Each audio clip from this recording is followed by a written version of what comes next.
Donc c'est un problème. Donc ces rapports compliqués où quand même nous voyons quelqu'un qui a vécu dans l'illégalité, qui a été un insurrectionnel par rapport à la République, pour des raisons qui lui sont propres, on peut être d'accord ou pas d'accord, peu importe, mais qui continue, alors qu'il a opéré une reddition volontaire, qui continue la même stratégie de marchandage, la même stratégie de menace et la même stratégie d'exigence par rapport à un régime qui pourtant lui avait ouvert les portes. Mm-hmm. Donc nous voyons bien qu'il n'y a pas beaucoup de changements dans cette relation complexe entre cette mouvance. Je ne sais pas si Mazreg appartient à la mouvance islamiste, ils s'en revendiquent.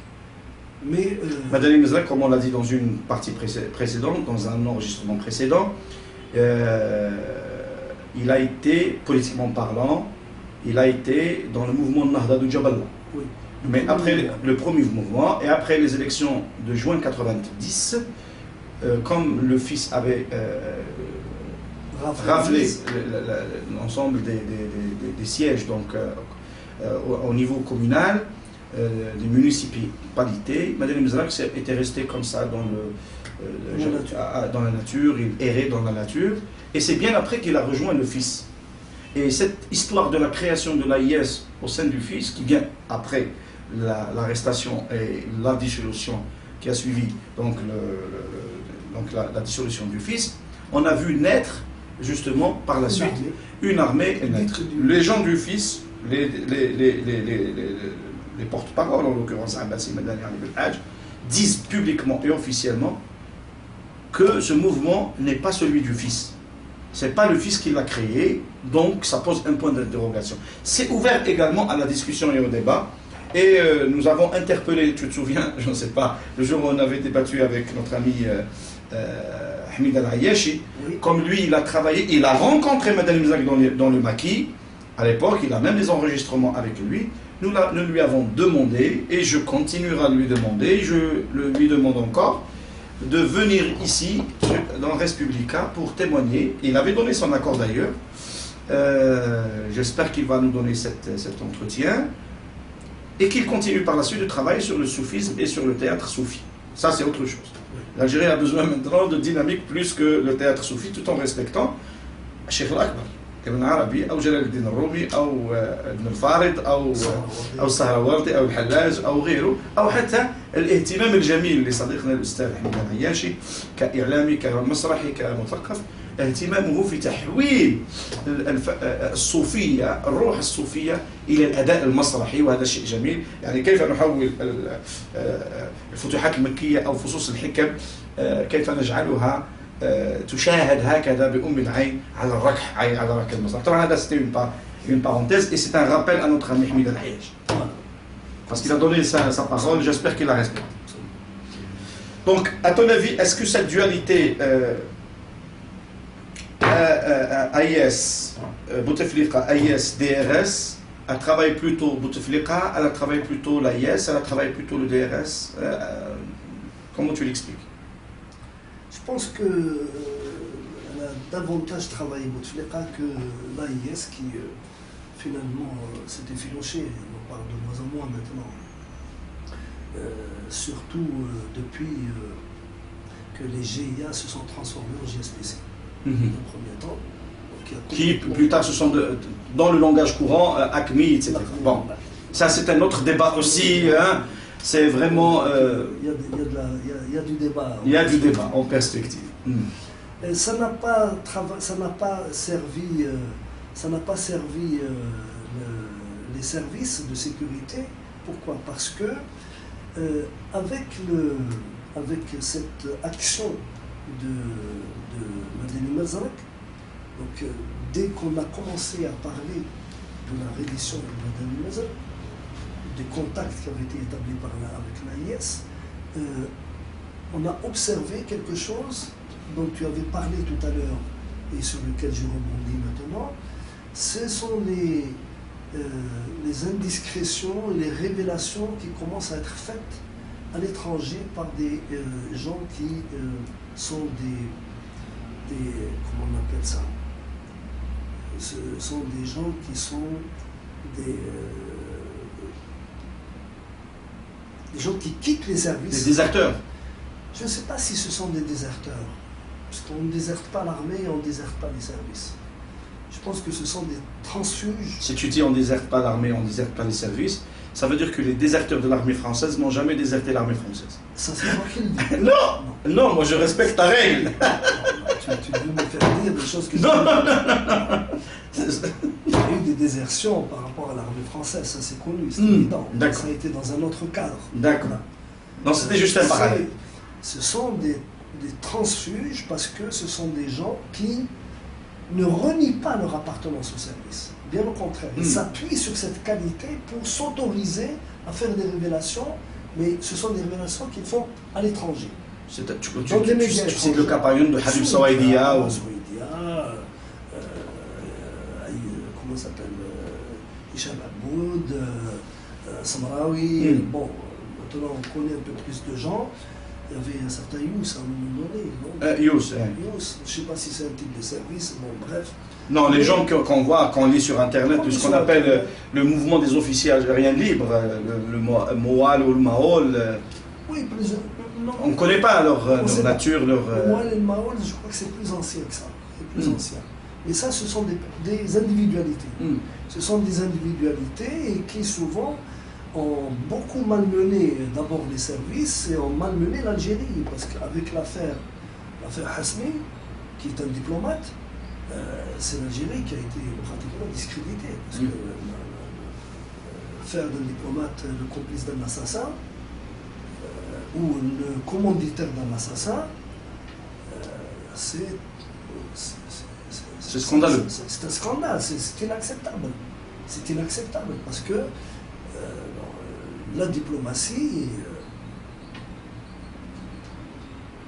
ce qui est connu de la diplomatie dans le monde, c'est une institution légale d'un État donné et elle travaille au service de l'État et non pas au service du pouvoir. Logiquement. Or, ce qu'il en a été dit de Hasni, c'est de faire de lui quelqu'un de plus qu'un diplomate. C'est un honorable correspondant. Je ne veux pas dire qu'il n'y a pas de diplomate honorable correspondant. Ce n'est pas leur fonctionnalité première. Ils peuvent faire ça, mais c'est à un autre niveau. Pas au niveau de commanditer un assassinat. Commanditer un assassinat, ça relève effectivement de logiques éradicatrices qui sont des logiques sécuritaires. Que je sache, la diplomatie n'est pas une diplomatie sécuritaire. Il y a de la sécurité dans la diplomatie, mais ce n'est pas sa fonctionnalité essentielle. C'est comme ça que je la vois. Peut-être que je me trompe, c'est très possible.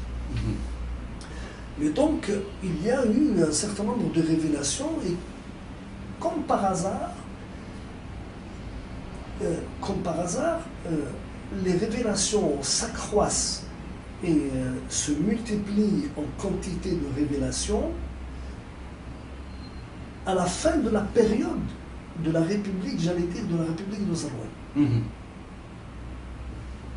Et ça sert quelque part à son successeur. Ça sert parce que ça montre qu'il y a une volonté de discréditer l'Algérie, de discréditer l'armée et de discréditer certains services de l'armée. C'est vrai que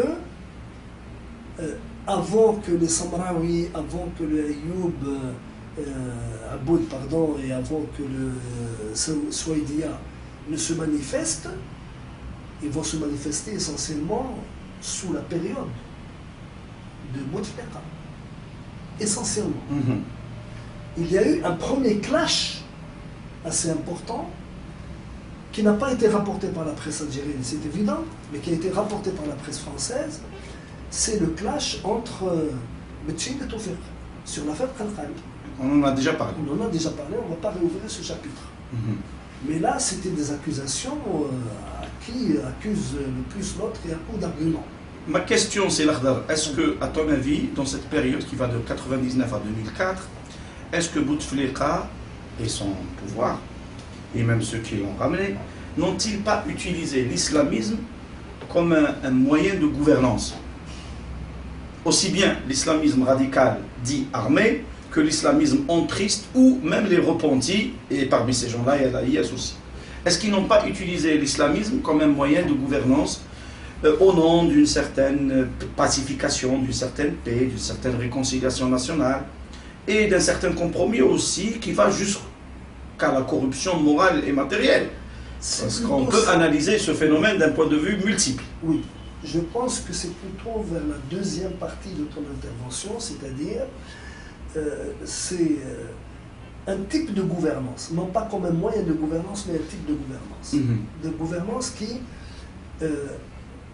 ouvre toutes grandes les portes de l'intégration au système, et cette intégration dans le système se présente comme étant une réhabilitation citoyenne, puisque des gens qui ont été des assassins, des tueurs, des égorgeurs, sont réinsérés dans le tissu social comme si de rien n'était. Mieux encore, on leur donne les moyens de se réinsérer dans la société. C'est-à-dire, on leur donne des capacités financières, des possibilités d'investissement, des possibilités de se réinsérer dans la société. Quand je dis on leur donne, on n'a pas donné à tout le monde. Parce que il est évident que certains ont bénéficié de gros avantages, de gros profits, de gros prêts sans intérêt. Cependant que la masse, malheureusement pour elle, la masse des gens qui ont déposé les armes ou qui ont fini par comprendre que la solution de la révolution militaire radicale et intégriste n'était pas la meilleure et qu'il fallait évidemment revenir à la raison, beaucoup sont devenus de simples gens, des marchands de 4 saisons, des gens qui vendent le pain traditionnel. Il y a même parmi ces gens-là qui sont descendus, n'est-ce pas, ce qu'on appelle les repentis, qui ont repris le maquis. Oui, par la suite, bien sûr. Bien sûr. Mais on voit que même dans cette réinsertion, il y a eu 2 poids et 2 mesures. 2 poids et 2 mesures. Il y a la réinsertion à haut niveau, au top niveau, avec tous les avantages, et qui repose sur un système de corruption très élaboré. Par la tête. Par la tête. Les gens qui avaient des responsabilités, les gens qui avaient des commandements, les gens, etc. C'est-à-dire souvent des gens qui ont commandité les assassinats. Les gens qui ont du sang sur les mains. C'est-à-dire que ce sont des gens qu'on a sanctionnés au mieux. Ce sont des gens qu'on n'a pas sanctionnés. Au mieux, c'est ça, sanctionné dans le sens positif. Ah oui, d'accord, la sanction positive. Au mieux. Oui, oui. C'est une formule assez alambiquée, c'est vrai, mais assez intéressante. Une sanction par le... Oui. Non, on les a crédités. On les a... bien sûr, Kafa'a, bien sûr, absolument. Donc, on les a remerciés pratiquement pour service rendu, parce qu'on leur a... Est-ce que cette attitude politique de récompense, n'est-ce pas, ne cache-t-elle pas la responsabilité au sein du pouvoir, et particulièrement au sein des institutions dites sécuritaires ou autres, je parle des personnes qui ont été impliquées dans les violences des années 90, est-ce que ça ne cacherait pas leur responsabilité et on efface et on passe à autre chose? Parce qu'il y a une responsabilité aussi. Ce qui m'intéresse, c'est la responsabilité politique, pas la responsabilité morale ou la responsabilité psychologique. Ce qui m'intéresse, c'est la responsabilité politique. La responsabilité politique, elle ne se pose pas en termes de bilan de ce qui s'est fait auparavant. Elle se pose en termes prospectifs. Qu'est-ce que je peux faire avec? Quand je les gagne, qu'est-ce que je peux faire avec? Je peux constituer un groupe, un lobby, un groupe de pression contre les restes de la mouvance démocratique, contre les restes de la mouvance républicaine, contre les restes de la mouvance citoyenne. Je peux les utiliser comme un moyen de pression contre les soi-disant éradicateurs au sein de l'armée. Bien sûr, c'est exactement l'idée que tu avais avancée tout à l'heure et qui me